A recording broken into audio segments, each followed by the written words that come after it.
네, 감사합니다. 기도하겠습니다. 은혜로우신 하나님, 오늘 이 시간에 우리 청년들과 함께 예배드릴 수 있도록 인도하신 것을 감사합니다. 오늘 말씀을 통해서 주님이 우리 청년들에게 어떠한 말씀으로 다가오게 하실지 성령께서 조명해 주시고 깨닫게 해주시고 말씀을 통하여 새 힘을 얻게 하여 주옵소서. 예수님 이름으로 기도합니다. 아멘. 할렐루야. 오늘 본문의 말씀은 예수님께서 고별 설교, 다시 말하면 이 땅에서 사라지게 되는 그 과정에서 하신 말씀이에요. 오늘 1절 말씀을 보시면 다 같이 읽어봅시다. 1절 시작. 너희는 마음에 근심하지 말라. 근심하지 말라고 그럽니다. 요즘 여러분들에게 근심거리가 뭡니까? 여러분 자신에게 근심거리가 뭔가요? 청년들에게 근심거리가 뭔가요? 대부분 청년들의 고민은 취업 그리고 결혼, 이 두 가지로 압축된다고들 그럽니다. 물론 당장은 대학교에 가는 문제도 걸리겠고 군대 가는 문제도 있겠고 하겠지만 결론적으로 청년의 시기, 이 항해를 하고 나서 마지막에 종착역 그리고 어른이 되었다라고 할 수 있는 그런 단계로 가기 위해서 취직과 결혼이 항상 걸리는 거죠. 청년들에게도 이처럼 근심거리가 있습니다. 어떻게 보면 생존이라고 하는 것이 근심의 본질인지도 모르겠어요. 이렇게 살아도 되나? 이렇게 살아가도 될까? 하는 그런 근본적인 문제 말입니다. 오늘 그래서 예수님의 처방은 뭐라고 말씀하시는 거 아니? 자, 1절 후반절부터 다시 읽어봅시다. 하나님을 믿으니 시작. 하나님을 믿으니 또 나를 믿으라. 이렇게 말씀하고 있어요. 여러분들이 성경을 보실 때 그 1절에 보면은 2번 써 있죠. 2번이 각주가 밑으로 가 보면 뭐라고 써 있어요? 또는 믿고라고 써 있어요. 그러니까 이 말은 뭐냐면 하나님을 믿고 또 나를 믿으라, 이런 말씀으로 해석할 수 있죠. 그러면 하나님을 믿고 또 나를 믿으라고 하는 것은 누구예요? 나는 누구예요? 이 말씀을 전하고 있는 예수님 자신이죠. 그러니까 많은 근심거리가 있을 텐데 예수님의 처방은 하나님을 믿고 또 나를 믿어라. 이중 요청이죠. 이중 요청. 그래서 이 말이 도대체 어떤 의미를 가지고 하는 말씀일까? 하나님을 믿는 것만으로는 부족하니까 예수님까지 믿으라고 하는 더블로 우리에게 요청하는 것인가? 오늘 본문의 말씀은 크게 보면 그런 의미라기보다는 여기에서 핵심을 가지고 얘기하면 예수님이 결국은 하나님이라는 거예요. 그걸 얘기하려고 하는 거예요. 이 본문은 하나님을 믿으니 또 나를 믿으라고 하는 얘기는 하나님 이퀄 예수라는 거예요. 그러니까 쉽게 말하면 우리가 믿고 있는 예수님이 여러분에게는 어떤 존재냐라고 하는 것을 묻고 있는 본문입니다. 이해가 되셨어요? 그리고 이걸 좀 신학적으로 설명하면 삼위일체라고 하는 교리가 있는데, 트리니티라고 하는 교리가 있는데, 오늘 본문에서도 하나님을 믿어라 또 나를 믿어라, 예수님 나왔죠. 그럼 성령님이 나올 거 아니겠어요? 자, 14장에서 성령님 찾아보세요. 2번 연거푸 나옵니다. 찾아보세요. 빨리 눈으로. 자, 몇 절에 나옵니까?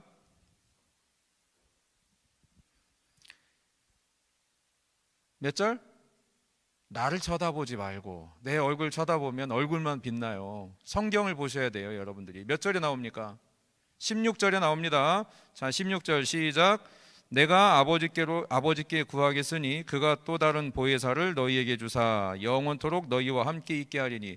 보혜사라고 하는 말은 헬라어로 파라클레토스, 파라라고 하는 것은 옆에라는 뜻이에요. 클레토스라고 하는 것은 우리를 도와준다라는 그런 의미예요. 그래서 성령님을 쉽게 풀어서 얘기하면 옆에서 우리를 도와주시는 분, 옆에서 우리를 중보하시는 분, 옆에서 나를 상담해 주시는 분, 옆에서 나를 변호해 주시는 분이라고 번역할 수 있어요. 이거를 파라클레토스라고 하는 헬라어를 중국을 통해서 우리나라가 성경을 이어받았잖아요. 중국을 통해서 복음이 전달될 때 카톨릭 그 천주시리 번역한 사람이 누구죠? 천주시리. 내가 아니죠? 누구랑 얘기하고 있니 지금? 내가 중고등부 설교하는 것 같아요 지금. 천주시리 번역한 사람을 통해서 이제 복음이 우리나라로 전달되죠. 그러면서 번역된 이 성령님이라고 하는 단어가 보혜사, 보호할 보자에 은혜 해자, 그 다음에 스승사자를 썼어요. 그러니까 압축된 말이죠.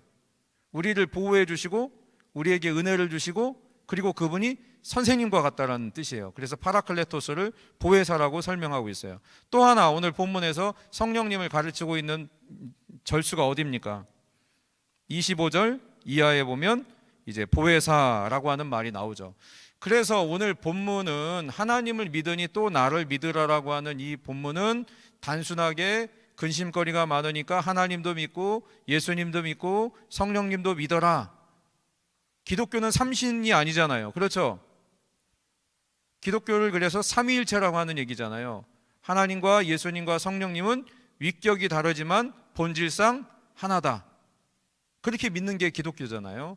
그래서 오늘 본문은 엄밀하게 얘기하면 삼위일체에 대한 이야기도 하는 것이지만 오늘 1절부터 6절까지 국한해서 놓고 보면 핵심은 이거예요. 여러분은 예수님을 무엇으로 보느냐는 거예요. 여러분은 예수님을 어떻게 이해하고 있냐는 거예요. 여러분은 예수님에 대해서 어떠한 생각을 갖고 있느냐, 이 신앙의 본질적인 질문을 던지고 있는 것이란 말입니다. 그래서 히스토리컬 지저스, 다시 말해서 이 땅에 인간의 몸을 입고 오신 역사적 예수, 그 예수가 여러분에게는 누구시냐는 거예요. 신학교에서도 역사적 예수라고 하는 그 과목이 있어요. 이제 대학원에 같은 데 가보면 있는데, 그 저도 공부해 보니까 예수님을, 인간 예수를 어떻게 보냐면 어떤 사람은 혁명가로 봐요. 투쟁가로. 막 뒤집어 엎잖아요, 예수님이. 막 율법도 뒤집어 엎고 성전에 가서도 막 뒤집어 엎고. 그러니까 예수님이 한 면을 보고 혁명가로 봐요. 어떤 사람은 예수님을 농사꾼으로 봐요. 어떤 사람은 예수님은 시인으로 봐. 어떤 사람은 예수님을 도덕 선생님으로 봐요. 그렇게 다양한 스펙트럼을 가지고 있는 예수님인데 여러분에게 예수님은 어떤 분이냐는 거예요. 그걸 지금 묻고 있는 겁니다. 도마와의 대화를 통해서 예수님이 곧 하나님이라고 하는 고백까지 갈 수 있겠느냐, 그걸 묻고 있는 거예요. 자, 여러분 마태복음 13장부터 봅시다. 마태복음 13장 54절로 가보세요. 제가 여러분에게 드릴 것은요, 은과 금이 아니에요. 저에게는 은과 금이 없어. 봐, 돈도 없게 생겼잖아.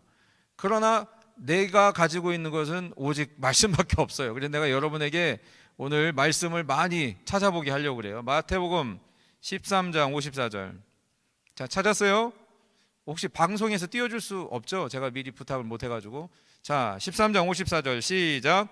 고향으로 돌아가사 그들의 회당에서 가르치시니 그들이 놀라 이르되 이 사람의 이 지혜와 이런 능력이 어디서 났느냐. 55절. 이는 그 목수의 아들이 아니냐. 그 어머니 마리아, 그 형제들은 야고보, 요셉, 시몬, 유다라 하지 않느냐. 자, 예수님의 동네 사람들은요, 예수님을 뭐로 봤어요? 그냥 인간 예수, 목수의 아들, 엄마는 마리아, 아버지는 요셉인데 지금은 없고, 그들의 동생은 이러이러한 사람들이 있는 그 정도의 사람으로 보고 있다는 것입니다.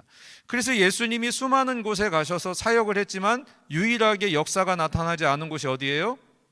고향입니다. 예수님의 고향에서는 이적이 일어나지 않아요. 죽은 자가 살아나지 않아요. 안진뱅이가 일어나지 않아요. 오병이어 기적이 일어나지 않아요. 왜요? 그냥 인간으로 보는 거예요. 인간 예수로 보는 거예요. 목수의 아들로 보는 거예요. 이제 엄밀하게 얘기하면 목수라기보다는 석수죠, 석수. 요셉이 돌을 캐는 사람이었으니까 엄밀하게 얘기하면 석수 예수라고 보는 거죠. 여러분들도 집에서 무슨 역사가 일어납니까? 여러분들이 부모님이 여러분을 향해서 기대하지 않는데 여러분에게 무슨 큰 역사가 일어납니까? 안 일어나죠. 여러분, 이게 함정입니다. 가까운 사람일수록 잘 아는 것 같지만 잘 몰라요. 잘 모르는데도 아는 척해요. 여러분, 인간은 본질적으로 고독한 존재입니다. 고독한 존재인데 죽음 앞에 다 고독하잖아요. 그러니까 권력자들이 자기가 죽을 때 어떻게 해요? 막 순장하잖아요. 막 산채로 묻어버리잖아요. 저승길도 나랑 같이 가자 말이야. 우리나라에도 있었고 중국에도 있었고. 고독하니까 그 저승길이라도 같이 가고 싶은 인간의 욕망이 그렇게 어긋나서 역사 속에 문화로 자리 잡은 것이죠. 고독해요. 여러분, 지금 옆에 있는 친구들이 여러분을 잘 이해하는 것 같죠? 부모님이 여러분을 잘 이해한다고 생각하는 것 같죠? 그러나 본질적으로 생각해 보면 몰라요. 자, 또 하나 예를 들어 봅시다. 마태복음 16장 13절 가보세요. 자, 빨리 찾아보세요. 시간 갑니다. 자, 16장 13절. 예수께서 빌립보 가이사랴 지방에 이르러 제자들에게 물어 이르시되 사람들이 인자를 누구라 하느냐? 주변 사람들이 나를 뭐라고 하느냐? 이 가이사랴 빌립보는 이제 예루살렘으로 들어가기 위한 그 뭡니까 이게? 관문 도시예요, 관문 도시. 그러니까 우리로 얘기하면 서울로 들어가기 위해서 수원이라고 하는 동네가 있듯이 예루살렘으로 이제 십자가를 지시기 위해 들어가는데 바로 그 어간에서 가이사랴 빌립보에서 예수님이 여론조사를 했단 말이에요. 사람들이 나를 누구라고 하더냐? 그동안 나의 모습을 보면서 사람들은 뭐라고 평가하더냐? 자, 평가 내용이 어땠습니까? 16장 14절 시작.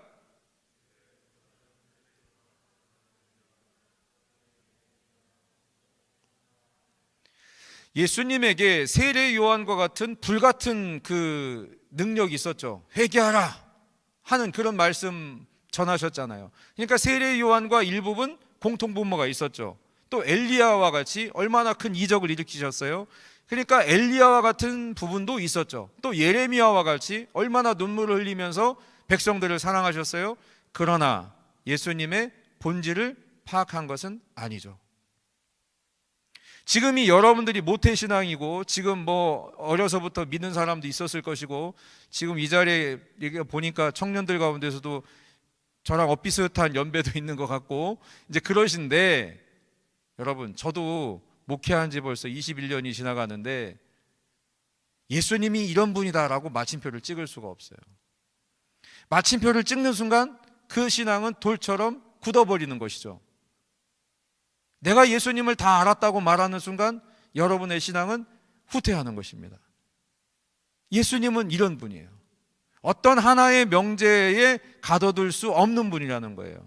그러니까 마을 사람들은, 세상 사람들은 예수님의 자기가 경험한 일부분을 가지고 예수님을 판단하고 이러이러한 분이다라고 말하고 있지만 정작 예수님의 본질을 못 알아보고 있는 것이죠. 다행히 이 질문 뒤에 제자들에게 묻기를 너희는 나를 누구라고 하느냐라고 했을 때 신통방통하게 베드로가 주는 그리스도시요 살아계신 하나님의 아들이라고 고백하는 거죠. 그 고백이 베드로가 배워서 그랬어요? 아니죠. 여러분에게 오늘 묻고 있는 겁니다. 여러분이 만난 예수, 여러분이 만나야 할 예수, 여러분이 알고 있는 예수, 그 예수가 누구냐는 것이죠. 오늘 예수님은 이 이야기를 하면서 도마와 이제 대화를 이어가기 위해서 하나의 예를 들어서 설명하고 있어요. 오늘 본문으로 다시 돌아와 보세요. 요한복음 14장 2절 이하부터 4절까지 보시면, 자, 내 아버지 집에 거할 곳이 많대요. 자, 아버지 집이 어디야? 거할 곳이 많대. 집이 많대. 그 다음에 거처를 예비하러 간대요. 거처를 예비하면 너희를 내게로 영접한대요. 아니 도대체 이게 무슨 소리야? 여러분 알겠어요? 이 소리가 무슨 소리인지? 하나도 모르겠죠. 왜 이런 얘기를 하셨냐면, 예수님의 비유는 지금 우리가 21세기에 사는 우리가 들을 때는 이해가 안 가는 말이지만 예수님 당시 1세기에 살았던 사람들에게는 굳이 설명하지 않아도 다 이해가 될 법한 쉬운 비유였습니다. 제가 이런 설명을 드릴게요. 오늘 본문은요, 결혼의 풍습과 관련이 있어요. 자, 예를 들어서 뭐 요즘은 뭐 맞선 같은 거 안 보죠? 미팅 합니까? 미팅 가가지고 뭐 마음에 드는 사람 거 물건 서로 이렇게 잡으면서, 이게 언제적 얘기야 도대체? 호랑이 담배 피던 시절 얘기 아니야 지금? 여러분 요즘에 어떤 식으로 남녀 간의 그 만남이 이루어지는지 제가 잘 모르겠습니다. 죄송합니다. 저희 때만 해도 뭐 I love you school 뭐 이런 거 막 MSN인가 뭐 하여튼 뭐 그런 거 초창기 생겨가지고 이제 그렇게 해가지고 이제 그랬었는데, 요즘은 어떻게 남녀 간에 만나는지 모르겠지만 1세기 결혼 문화는, 이스라엘의 결혼 문화는 남자가 이제 여성을 찾으러 가요. 어떤 지역으로 갑니다. 가가지고 내가 누구를 예를 들을까? 저기 같이 사시는 분이 계신데 저분한테 예를 들어야 돼. 괜히 엉뚱한 사람 예를 들었다 지도 기분 나쁘고 나도 기분 나쁘니까. 자, 저분을 찾으러 갔어. 그래서 저 장선진이라는 사람이 내가 마음에 들어. 저 사람도 내가 마음에 들어. 그래서 결혼을 하기로 일종의 약혼을 했다 하십시다. 그러면 저분한테 약속을 하는 거예요. 제가 제 고향으로 돌아가서 집을 짓겠습니다. 당신과 내가 살 신혼집을 짓겠습니다. 그때까지 다시 올 때까지 기다려 주십시오 라고 약속 하나 하고 그리고 다시 집으로 돌아가는 거예요. 자, 이해가 되셨어요? 그러니까 그 남편 될 사람이 그 고향으로 돌아가서 집을 지을 때까지 이 여성은 뭐 해야 돼요? 그 남편이 다시 올 때까지 기다리는 거예요. 이게 바로 재림 예수를 기다리는 성도들의 신앙을 예수님이 비유로 설명하신 거예요. 그러니까 지금으로 말하면 아우 어떻게 기다려? 그 인간이 나를 뭘 믿고? 딱 보니까 집도 못 지을 것 같아. 경제력도 없는 것 같아. 그리고 뭐 연락이 됩니까? 지금처럼 무슨 뭐 카톡이 있어 뭐가 있어요. 연락도 안 되고 집 주소도 모르고 그냥 마냥 기다리래. 이런 수동적인 자세가 어디 있어요? 여성을 이렇게 비하하는 게 어디 있어? 요즘 페미니즘 시각에서 보면 그렇게 보일 수 있겠지만 예수님 시대에는 이것이 결혼의 문화였죠. 여러분 우리나라도 여러분 뭐 남녀 간에 서로 그 맞선 보지 않고 부모와 부모끼리 그냥 결혼하자 해서 그래서 태어난 분들도 있잖아요. 여러분의 부모님이 그럴 수 있고요. 그렇잖아요. 그러니까 이건 문화이기 때문에 오늘날의 시각으로 보면 허점이 있지만 예수님 시대는 이랬다는 거예요. 자, 보세요. 이 본문에 두 가지가 다 포함되어 있어요. 결혼의 자세. 두 번째, 집을 짓는 문제. 이게 지금 포함되어 있는 거예요. 예수님이 이 비유를 통해서 제자들에게 그리고 다시 오실 예수를 기다리는 성도들에게 어떠한 자세로 이 세상을 견디며 살아가야 되는가를 제시해주고 있는 본문이라는 것입니다. 여러분이 예수님을 기다리나요? 여러분에게 이 대림절은 어떤 의미인가요? 여기 지금 불이 켜졌나요? 저기 불이 켜졌네요. 나는 저거 눈이 안 좋아가지고 켜졌는지 안 켜졌는지. 지금 대림초가 3개 밝혔습니다. 3개. 대림절이 무엇하는 절기인가요? 성탄절을 준비하는 절기라고 우리는 배웠죠. 그 정도만 돼도 수준이 높은 거죠. 대림절 아기 예수를 기다리는 절기라고 우리는 배웠죠. 그러나 엄밀히 생각해 보세요. 예수님 이미 오셨잖아요. 아멘입니까? 오셨는데 다시 돌아갔다가 죽였다가 다시 살리고 막 이래야 되나? 매년마다? 그게 아니에요. 역사적 예수는 2000년 전에 오셨어요.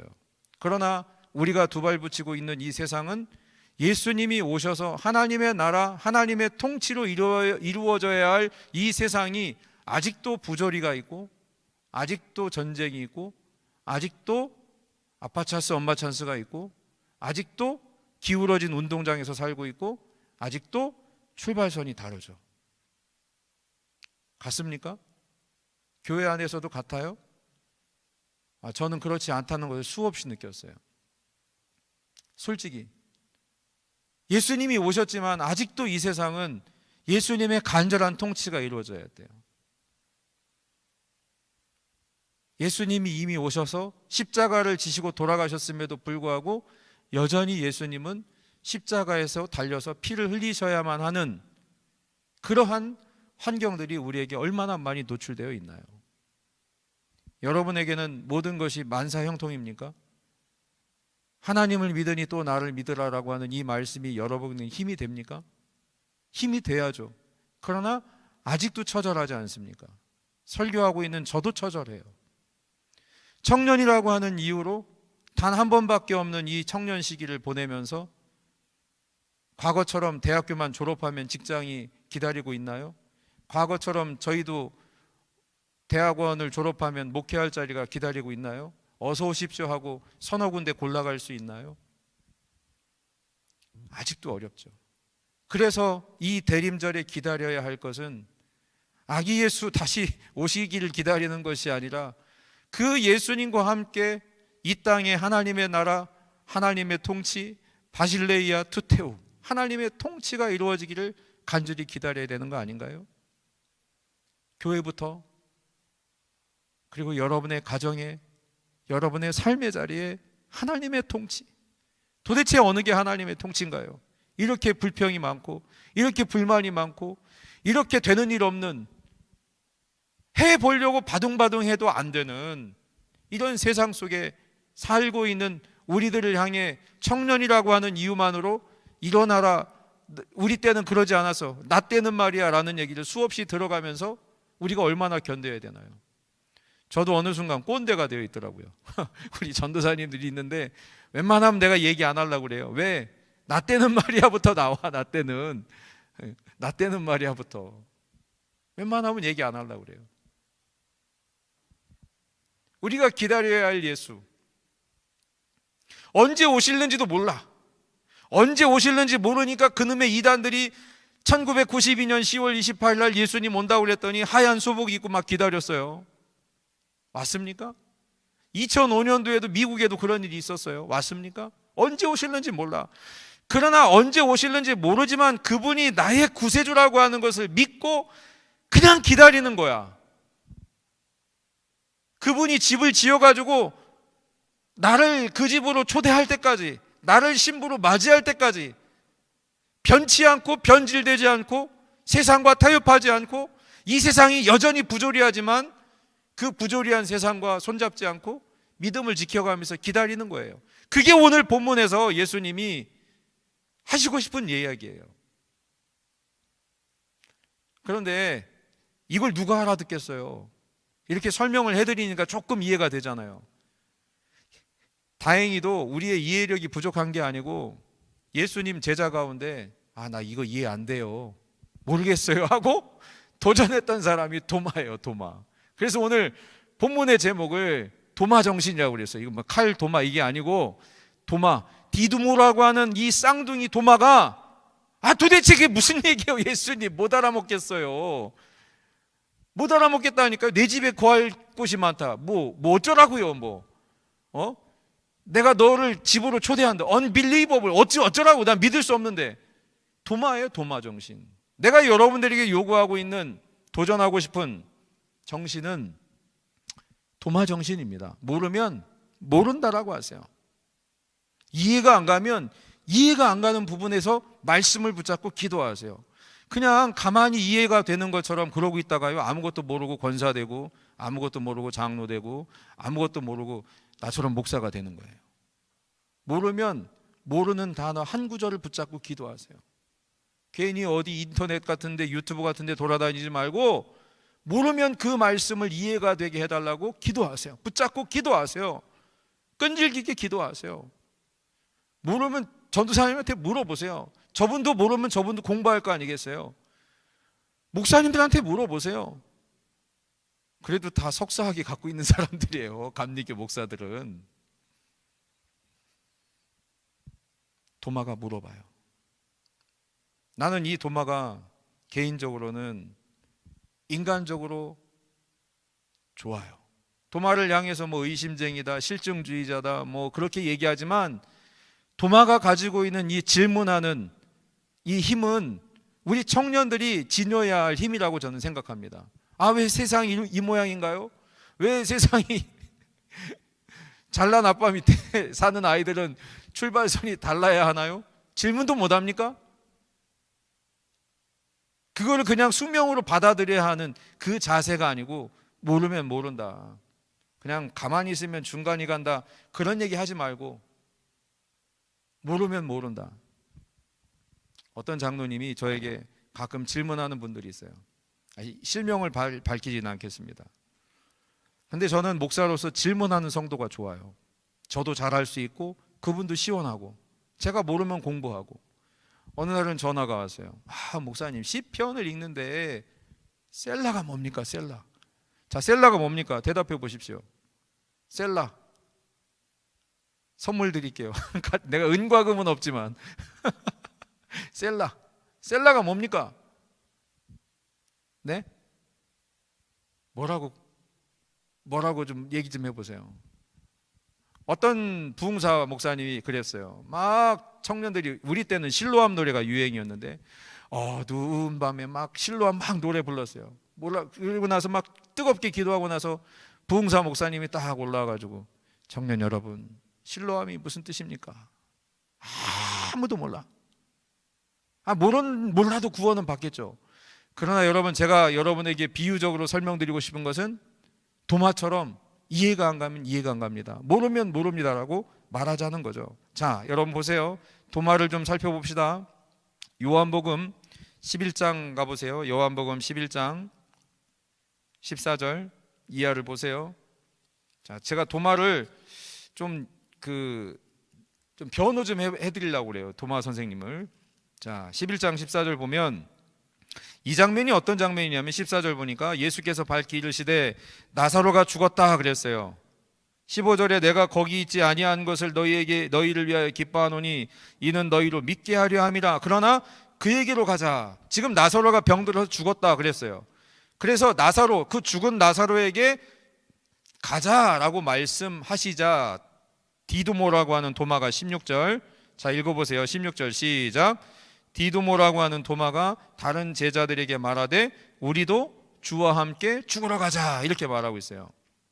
그래서 이 문장을 그냥 선동하는 그런 문장으로 이해하시면 안 되고요, 공동번역이나 표준세번역 성경을 보면 어떤 의미로 쓰였냐면 우리도 그와 함께 죽으러 가자. 여기서 그는 누굽니까?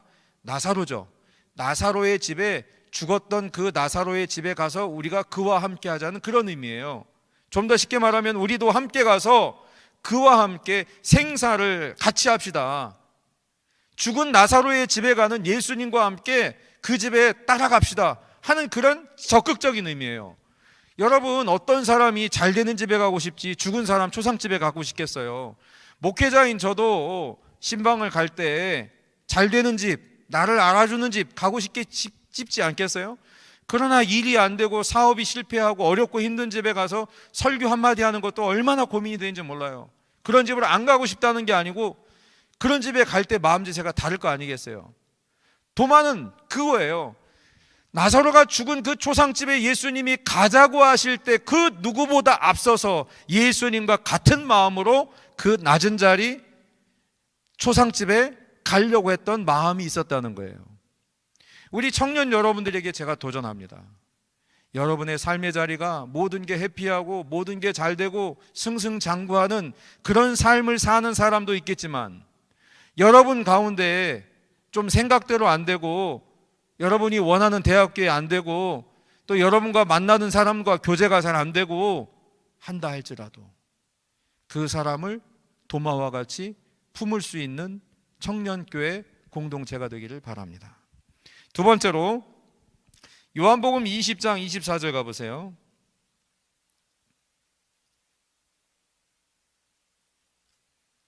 자, 24절. 12제자 중 하나로서 디두모라 불리는 도마는 예수께서 오셨을 때 함께 있지 아니한지라. 이 장면은 예수님이 십자가를 지시고 죽으시고 사흘 만에 부활하신 다음에 제자 공동체에게 나타났어요. 그런데 이때에 디두모라고 하는 도마는 없었다는 얘기예요. 그래서 예수님이 재밌게도 그 자리에 약 일주일이 뒤에 다시 도마만을 위해서 그 자리에 또 나타나세요. 그러니까 첫 번째 나타났을 때 제자들이 우리 예수님 봤어, 십자가에서 죽으신 예수님 봤어. 그랬더니 도마가 뭐라고 말합니까? 나는 내 눈으로 보지 않으면 못 믿겠어. 도마답죠? 저는 이 도마가 매력적이라고 느껴진다니까요. 오히려 그 예수님의 창자옥에 손가락을 넣어보지 않고서는 내가 믿을 수 없어.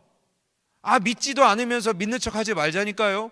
우리 엄마 아빠가 장로님이고 권사님이어서 교회 다니는 그런 수준 이제 벗어나자니까요. 부모님의 믿음하고 여러분의 믿음하고는 다른 거예요. 제가 목사라고 해서 우리 아이의 믿음이 목사일 리가 없어요. 저는 그렇게 기대하지 않아요. 여러분이 믿는 예수가 누구냐고 하는 걸 제가 다시 한번 서두부터 계속해서 끌고 가는 화두인 거예요. 도마는 나는 몰라. 니네들은 예수 만났는지 모르겠는데 나는 예수 못 만났으니까, 못 봤으니까 나는 그 예수 만나지 않고서는 믿을 수 없어. 그랬더니 예수님이 누구만을 위해서? 도마만을 위해서 애프터 서비스 하시는 거예요. 다시 나타나셔서 말씀하시는 거예요. 봐라, 손가락 집어넣어 봐라. 너는 나를 본고로 믿느냐? 보지 않고 믿는 자가 더 복되도다 라고 하는 그 유명한 말씀을 남기시기까지, 그 말씀을 남길 때 누가 쓰임받았나요? 도마입니다. 의심하는 도마, 확인시켜달라고 하는 도마. 여러분들이 대학 생활 하시면서, 물론 직장 생활을 하시면서도 여러 가지 고민이 있으실 수 있어요. 술 한잔 마시면 어떠나. 요즘 고3 끝난 아이들 이제 청년부로 올라올 거 아니겠어요? 요 시기 잘 잡아야 됩니다. 우리 선배들이 그 아이들을 위해서 기도도 많이 해주셔야 돼요. 이제 학교 안 가잖아요. 학교 가도 할 것도 없잖아요 지금, 그죠? 그 아이들을 위해서 기도 많이 해주셔야 돼요. 영적으로 흔들리지 않도록. 그리고 대학교 같은 데 가보면 뭐 여러 가지 서클도 있고 동아리도 있고 말이죠. 또 뭐 좀 괜찮은 대학교 같은 데 가보면요, 거의 종교다원주의적 입장에서 가르친단 말이에요. 교회에서 못 들어본 얘기, 그런 얘기들 배우면 정신이 번쩍 뛰어가지고 우리가 옛날에 믿었던 거 다 가짜였어 라고 할 순간이 올 수도 있단 말이에요. 그러면 교회 안에서 물어보세요. 교회 안에서 물어보세요. 그런 얘기가 어떻게 내가 이해해야 되는지 물어보세요. 여러분들의 화두는 뭡니까? 개인적인 화두뿐만 아니고 요즘 청년들이 교회를 향하여 고민하는 게 뭔가요? 그런 얘기 왜 우리는 입 밖에 내뱉으면 안 되나요? 기타 등등등 여러 가지 그런 이야기들이 우리 안에서 정답을 찾기보다는 그 정답을 찾아가는 과정 속에서 우리가 몸부림치지 않으면 밀려오는 세속화의 바람에 청년들은 떨어져 나가기 마련이죠. 저는 오늘 설교 다음 주 이제 설교가 저라고 하는 것을 공지하셨는지 모르겠어요. 공지했나요? 공지 안 했구나. 안 했으니까 이렇게 많이 왔지. 내가 나라고 얘기했으면 안 왔을 수도 있을 수도 있어. 그런데 오늘 이 자리에 나와 계신 여러분들, 잘 보이지는 않는 분도 있지만 이렇게 보니까 얼굴이 익숙하신 분들도 있고, 그런데 여러분 이 자리에 나와 있는 게 저는 기적이라고 봐요. 그래도 교회를 지켜야 되겠다고 하는 믿음으로, 그래도 내가 저 자리에 가서 기도해야지 하는 믿음으로 나와 있는 것 자체가 저는 기적이라고 봐요. 안 나오는 친구들도 있죠. 그것이 단순히 코로나라고 하는 이유로 그렇게 그냥 눈치지 말자고요. 그렇지 않은 다른 이유도 있을 수도 있어요. 그게 우리 안에 무엇인지 여러분들은 스스로 발견해내고, 그것이 우리에게 흠이 아니라 그것이 우리에게 어떻게 보면 상처일 수도 있지만, 그것이 도마와 같이 우리 스스로가 해결해 나갈 수 있는, 해결하기 위한 몸부림이 우리 안에 있어야 된다는 거죠. 그거 없으면 이 자리에 같이 2, 3년 전에 예배드렸던 친구들이 다시 올 거라고 나이브한 생각을 하면 안 됩니다. 목사인 저부터도 그렇게 생각하지 않아요. 제가 사실 오목천에서 11년 동안 있으면서 청년교회 설교는 이게 처음이자 마지막입니다. 그리고 오늘 공식적으로 제 설교 사역은 여기서 이 교회에서 마지막이 될 겁니다. 그래서 제가 여러분을 향하여 설교하는 이 설교는 예수님이 제자들에게 고별 설교하듯이 제가 여러분을 향하여 처음이자 마지막으로 드리는 말씀이에요. 여러분이 만난 예수는 누구세요? 여러분이 아직 그 예수를, 부모님이 만난 예수를 내가 만난 예수로 착각하고 계시면 안 됩니다. 여러분에게 궁금한 질문은 뭔가요? 여러분이 해결하고 싶은데, 입 밖으로 내뱉고 싶은데, 우리 교회에서 이런 얘기했다가 내가 믿음이 없는 사람처럼, 이상한 사람처럼 보일까봐 맴돌고 있는 그 화두가 무엇인가요? 괜찮아요. 얼마든지 여러분 교회 안에서 얘기하세요. 비록 제가 혹여라도 물리적으로 여러분과 함께 할 수 있는 시간은 이 시간이 마지막이라 할지라도, 여러분이 저에게 질문을 요청한다면 제가 아는 범위 내에서 저도 여러분을 향해 최선을 다하여 응답할 마음은 있습니다. 그렇게 여러분들이 저에게 질문하실지 모르겠으나 저는 최소한 그런 마음이 있다고요. 이 사역을 하고 있는, 청년 사역을 하시는 모든 사역자들이 그런 마음이 있을 거라고 저는 믿습니다. 오늘 결론을 내리겠습니다. 오늘 본문으로 다시 돌아가서 도마가 예수님이 하시는 말씀을 도대체 알 수가 없어서 질문을 했을 때 그 유명한 말씀, 6절의 말씀입니다. 14장 6절 다 같이 읽어보십시다. 시작. 예수께서 이르시되 내가 곧 길이요 진리요 생명이니 나로 말미암지 않고는 아버지께로 올 자가 없느니라. 이 유명한 명제가 누구 때문에 나왔다고요? 가만히 앉아서 예수님이 하시는 말씀 이해가 안 됐는데 이해가 되는 것처럼 아는 척하는 사람들 가운데 나온 것이 아니고, 모릅니다, 다시 설명해 주십시오, 무슨 말인지 이해가 안 갑니다 라고 솔직했던, 오늘 설교 제목처럼 도마 스피릿, 도마의 정신을 가지고 있었던 사람들과 함께 이 유명한 명제가 나오게 되었다는 사실입니다. 예수님의 고별 설교 가운데 도마 정신이 밝아지게 나타날 수 있었던 것은 도마와 같은 사람 때문입니다. 사랑하는 여러분, 여러분의 삶에 길이요 진리요 생명 되시는 예수님이 함께 하시기를 기도합니다. 아이, 목사님은 뭐 목사니까 우리 청년들의 고민을 뭘 알겠냐고 하실 수도 있어요. 그러나 제가 사실 이 오목천 강단에서 설교하면서 제 이야기, 아이 메시지를 하지 않았어요. 하지 않고 그냥 성경의 본문만 가지고도 제가 10년을 버텼거든요. 재미없는 설교를 그동안 해왔죠. 이게 고등학교 학생들한테도 그렇게 설교하고 중학생들한테도, 심지어 초등학생들한테도 이런 설교를 했으니 무슨 인기가 있겠어요. 그런데 그 설교를 듣고 은혜를 받는 사람들이 있더라는 거예요. 본문의 말씀을 통해서. 제가 오늘 약간 좀 마지막 시간이고, 이거 설교 끝나고 그냥 찬양하고 마치는 거죠. 제가 몇 시까지 해야 되는지. 여하튼 제가 부목사인 제 입장에서 그냥 사견으로 말씀드리자면, 제가 이제 다음 목회지로 가기 위해서 얼마나 많은 이력서를 냈는지 모릅니다. 약 20통 넘게 냈을지도 몰라요. 여러분 가운데 부목사 하다가 다음 담임자로 가는 거 그냥 가만히 있으면 가겠지라고 생각하시면 안 됩니다. 여러분 가운데, 가족 가운데 목사님이나 전도사님 이런 분들이 있다면 제 이야기가 무슨 얘기인지 조금은 이해하실 거예요.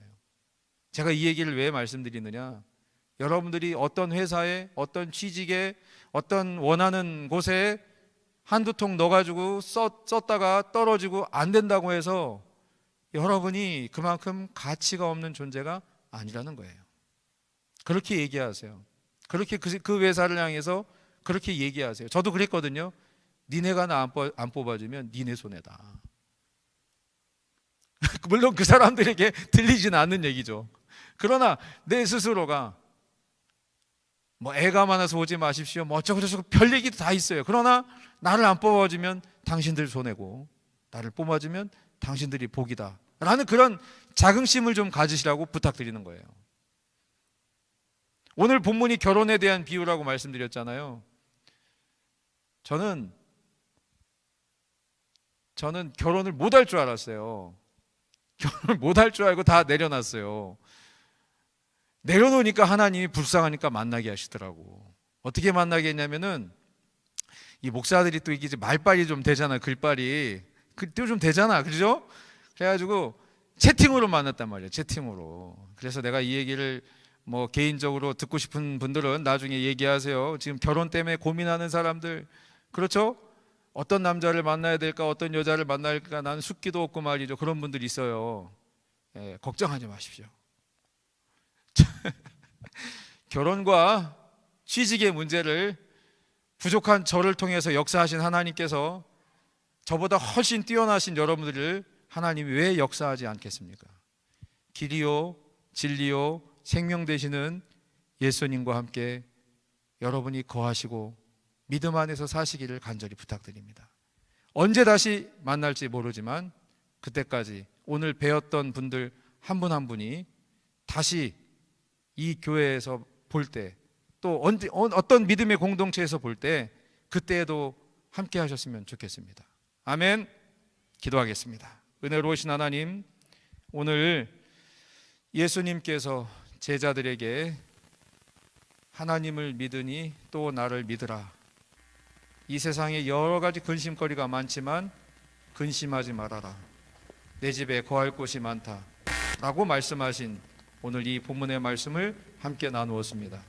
언뜻 보면 이해가 되지 않았던 본문이지만, 그래서 도마라고 하는 이 한 사람으로 인해서 예수님의 말씀이 어떤 의미인지 분명하게 드러나게 되었고, 모르는 것을 모른다라고 솔직하게 말했을 때 예수님이 길이요 진리요 생명 되시는 예수님이라고 하는 이 명제가 밝히 드러난 것을 보게 됩니다.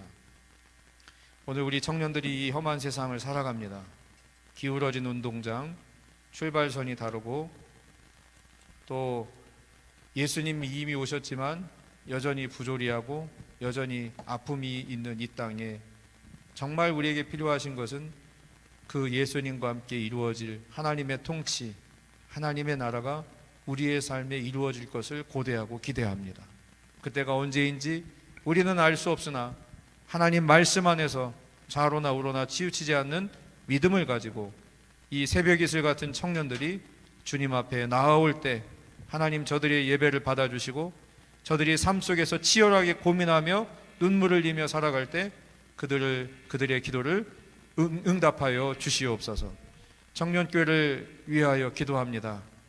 또 우리 부장님과 또 우리 청년교회를 담당하는 전도사님 그리고 모든 임원들에게 하나님이 힘을 더하여 주시고 예수님이 다시 오실 때까지 흔들리지 않는 신부와 같이 믿음 가운데 거할 수 있는 청년교회 한 분 한 분이 다 되어질 수 있도록 인도하여 주옵소서.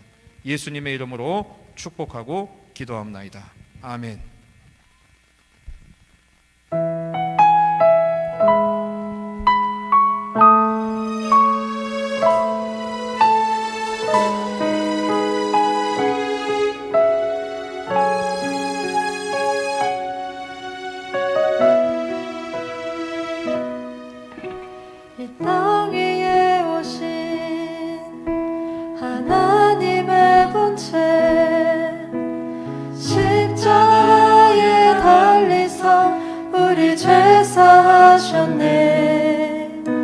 하나님이 그를 지극히 높여 모든 이름 위에 뛰어난 이름을 주사 우리 예수 이름 앞에 절하고 모든 입이 주를 시인해 영광 중에 오실 주를 보리라 선포해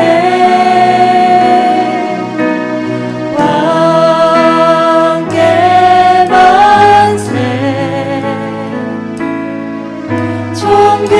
존귀와 위엄을 찬양해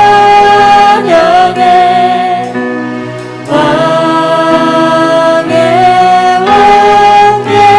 만세 주 예수 왕의 만세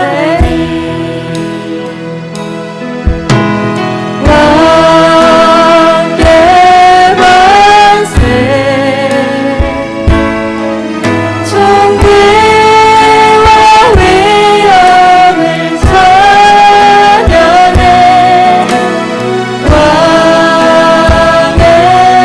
왕의 만세 주 예수 하나님 호산나 다윗의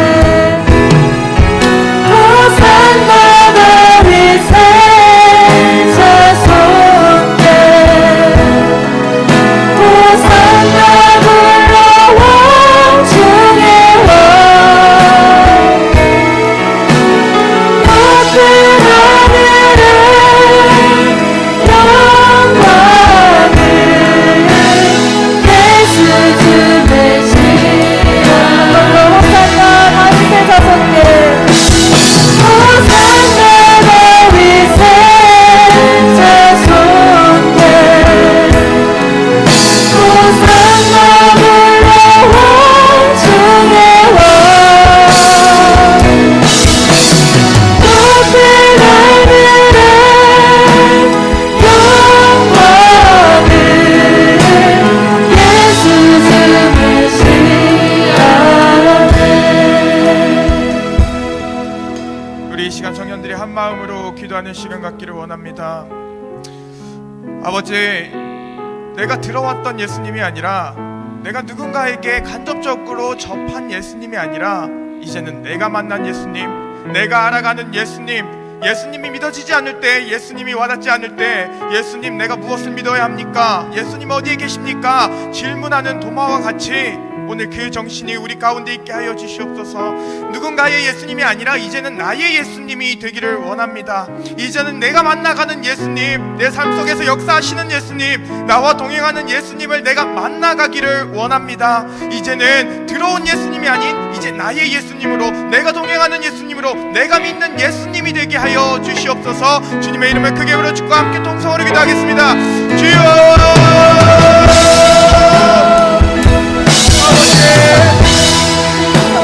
아버지께 나아갑니다.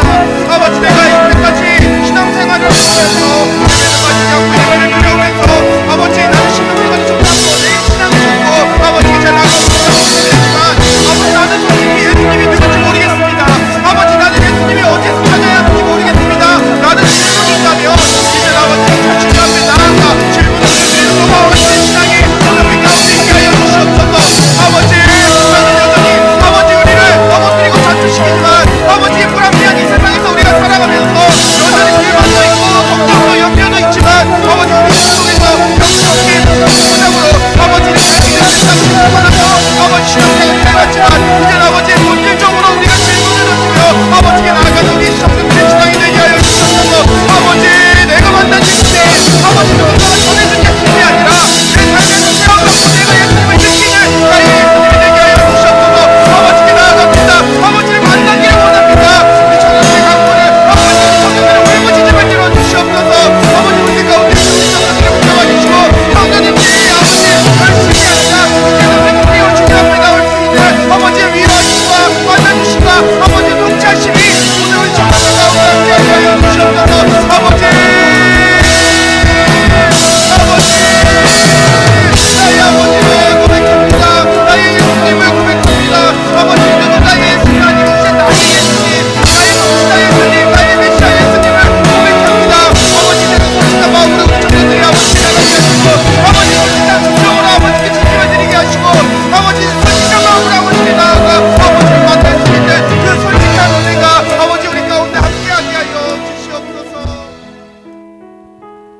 우리에게 근심거리가 많습니다.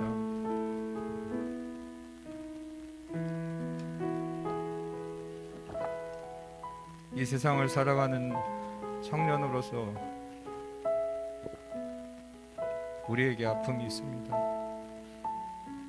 그 누구에게도 말할 수 없는 그런 아픔들, 심지어 부모님에게조차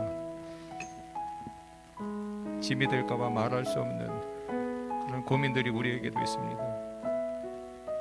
오늘 주님께서 우리에게 말씀하시기를 하나님을 믿으니 또 나를 믿으라, 내 집에 거할 곳이 많다라고 말씀하시고, 그 말씀이 무슨 말씀인지 이해가 되지 않는 도마에게 길이요 진리요 생명이신 예수님의 길을 가르쳐 주신 예수님, 우리 청년들 한 사람 한 사람의 삶의 자리에 이 주님의 은총이 가득하기를 소망합니다.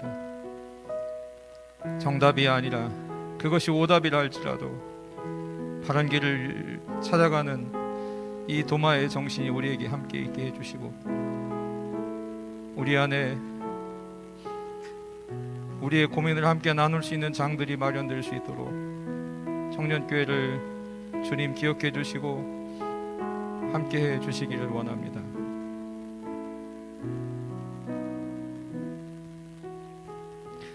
이제는 우리 주 예수 그리스도의 은혜와 살아계신 하나님의 놀라우신 은총과 성령의 감화감동 역사하심이 길이요 진리요 생명 되시는 예수님과 함께 걸어가기로 결단한 우리 사랑하는 청년들 한 사람 한 사람 머리 위에 지금부터 영원토록 함께 하시기를 간절히 축원하옵나이다. 아멘.